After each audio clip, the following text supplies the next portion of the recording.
त्र्यंबकेश्वर नगर परिषदेच्या निवडणुकीत प्रभाग क्रमांक 5 मधून राष्ट्रवादी काँग्रेस अजित पवार गट यांचे उमेदवार पल्लवी प्रवीण शिरसाट यांनी भरघोस मतांनी दणदणीत विजय मिळवलाय। मतदारांनी त्यांच्यावर दाखवलेला विश्वास हा त्यांच्या कार्याची पावती असल्याचं मानलं जात आहे। या प्रभागात शिरसाट यांच्या नेतृत्वाखालील पॅनलला मोठा जनसमर्थन लाभलाय। त्यांच्या पॅनलमधील उमेदवार रंगनाथ जाधव यांनीही विजय मिळवत नगर परिषदेवर निवडून येण्याचा मान पटकावलाय। त्यामुळे प्रभाग क्रमांक 5 मध्ये राष्ट्रवादी काँग्रेस अजित पवार गटचे वर्चस्व स्पष्ट झालंय। विजयानंतर कार्यकर्ते व समर्थकांनी जल्लोष करत आनंद व्यक्त केलाय। पल्लवी शिरसाट यांनी विजयाचे श्रेय प्रभागातील मतदार पक्षाचे वरिष्ठ नेते, कार्यकर्ते आणि समर्थकांना दिले असून प्रभागाच्या विकासासाठी कटिबद्ध राहण्याचा निर्धार व्यक्त केलाय।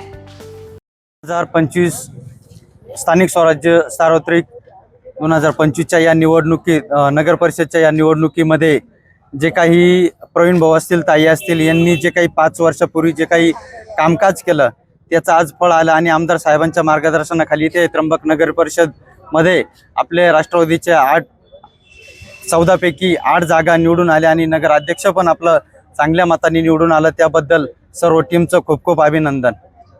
जनतेने दिलेल्या विश्वासाबद्दल, जनतेने दिलेली एक सोन्याची संधी दिल्याबद्दल त्यांचे खूप खूप आभार।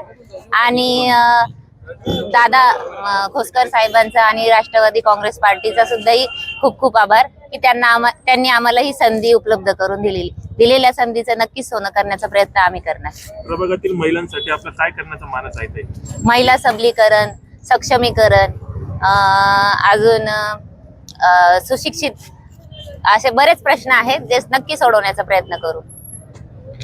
ब्युरो रिपोर्ट, नाशिक लोकशाही न्यूज।